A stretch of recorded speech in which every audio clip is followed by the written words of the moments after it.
Hello friends, കഴിഞ്ഞ ദിവസം ഞാൻ മൈക്രോ ഗ്രെയിൻസിൻ്റെ ഒരു റെസിപ്പി അപ്ലോഡ് ചെയ്തിരുന്നു.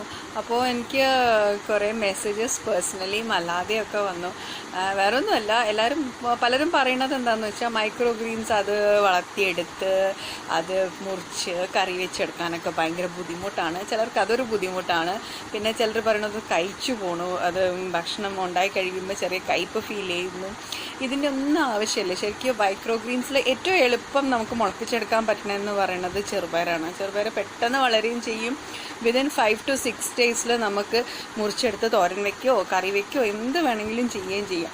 പിന്നെ അത് മാത്രമല്ല, ഈ കഴിച്ചു പോകണമെന്ന് പറയുന്നത് നമുക്ക് മാക്സിമം 5 to 6 days ആവശ്യമുള്ളൂ. കൂടുതൽ ദിവസം വെക്കുന്നത് അതിൻ്റെ സെക്കൻഡ് ഇലകൾ വരാൻ തുടങ്ങുമ്പോഴേക്കും ചെറുതായിട്ട് ഈ ചെടി മൂത്ത് തുടങ്ങുമ്പോഴാണ് കയ്പ്പ് വരുന്നത്. അത് മൂക്കുന്നതിന് മുമ്പ് 5-6 ദിവസം, മാക്സിമം പോയാൽ 7 ദിവസം, അതിനപ്പുറം വെച്ചുകൊണ്ടിരിക്കരുത്. ശരിക്കും ഇത് വളർന്നു വരുമ്പോൾ ഇങ്ങനെ ബുഷിയായിട്ട് നിൽക്കുമ്പോൾ കാണാൻ നല്ല ഭംഗിയാണ്. അപ്പം നമ്മൾ അടുത്ത ദിവസം അല്ലെങ്കിൽ നാളെ മുറിക്കാം എന്നുള്ള ഒരു ചിന്ത നമ്മുടെ മനസ്സിലുണ്ട്. അതങ്ങനെ വെച്ചുകൊണ്ടിരിക്കരുത്. വെക്കുമ്പോഴാണ് നമുക്ക് ഇത് കയ്പ്പ് കൂടുതലുണ്ടാവണം. എന്തായാലും ഇനി നിങ്ങളൊന്ന് ട്രൈ ചെയ്ത് ഏറ്റവും പെട്ടെന്ന് ഗ്രോ ചെയ്യാൻ പറ്റുന്നത് ചെറുപയറാണ്. അതിൻ്റെ മെത്തേഡ് ഞാനിപ്പോൾ വീഡിയോ അപ്ലോഡ് ചെയ്യാം. ചെറുപയർ ഞാൻ ഇന്നലെ വെള്ളത്തിലിട്ട് വെച്ചതാണ്. ഇന്ന് രാവിലെ എടുത്തപ്പോഴത്തേക്കും നോക്കി അതിലെല്ലാത്തിലും മുള പൊട്ടിയിട്ടുണ്ട്. ഉണ്ടോ? എല്ലാത്തിലും മുള പൊട്ടിയിട്ടുണ്ട്. പെട്ടെന്ന് മുളയ്ക്കും. ഫാസ്റ്റായിട്ട് മുളയ്ക്കുന്ന ഒന്നാണ് ചെറുപയർ. വൻപയറും പിന്നെ കടലയും ഒക്കെ ഇതുപോലെ മുളയ്ക്കും. പക്ഷെ കടലയൊക്കെ ഒരു ഇച്ചിരി താമസമാണ്. ചെറുപയറാണെങ്കിൽ പെട്ടെന്ന് മുളയ്ക്കുകയും ചെയ്യും. നമുക്ക് പെട്ടെന്ന് മുളപ്പിച്ചെടുക്കാനും നമുക്ക് ആവശ്യത്തിന് തോരൻ ഉണ്ടാക്കിയെടുക്കാനും ഒക്കെ എളുപ്പമായി. ഇന്നലെ ഒരു ദിവസം ഞാൻ വെള്ളത്തിലിട്ട് വെച്ചതുള്ളൂ. ഇനിയിപ്പോൾ അതിൽ നിന്ന് ആ വെള്ളം അങ്ങ് ഊറ്റിക്കളഞ്ഞൊന്ന് ഇച്ചിരി നനവ് മാത്രമേ ഉള്ളൂ. ഇനി നമുക്ക് ഇത് നടാവുന്നതാണ്. ഇച്ചിരി വെള്ളം നല്ലതുപോലെ സ്പ്രിങ്കിൾ ചെയ്ത് കൊടുത്തിട്ട് നമുക്ക് ബാൽക്കണിയിൽ വെക്കുന്നതായിരിക്കും ഏറ്റവും നല്ല. അപ്പോൾ സൂര്യപ്രകാശവും കിട്ടുകയും ചെയ്യും. അല്ലെങ്കിൽ ജനലിൻ്റെ സൈഡിൽ വെച്ചാലും മതി. ഞാനിപ്പോൾ ഇത് ബാൽക്കണിയിൽ വെക്കാൻ പോവുകയാണേ. ഒരു കോർണറിൽ ആരും അറിയാതെ ഒരു മൂലയിൽ അങ്ങ് വെച്ചാൽ മതി. ഇതവിടെ ഇരുന്ന് അങ്ങ് പൊടിച്ചോളൂ.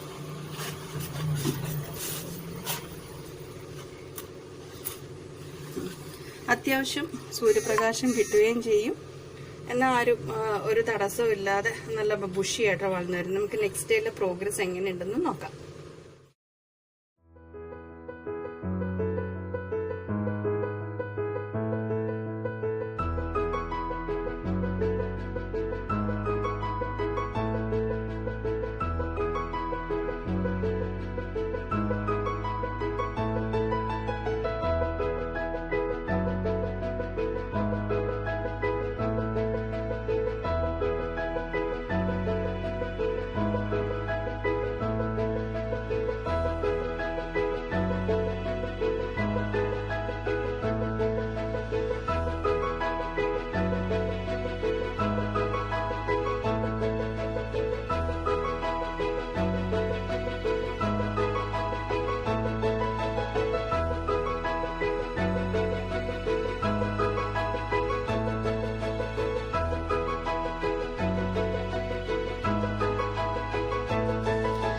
കണ്ടോ, ഒരു ദിവസം നമ്മൾ വെള്ളത്തിൽ സോക്ക് ചെയ്ത് വെച്ചിട്ട് പിന്നെ മൈക്രോ ഗ്രീൻസ് പയർ നമ്മൾ നട്ട ശേഷം 5 ദിവസം കൊണ്ട് തന്നെ നമ്മുടെ മൈക്രോ ഗ്രീൻസ് റെഡിയായി. ചെറുപയറിൻ്റെ മൈക്രോ ഗ്രീൻസ് വെരി ഈസിയാണ് ആൻഡ് വെരി സിമ്പിൾ.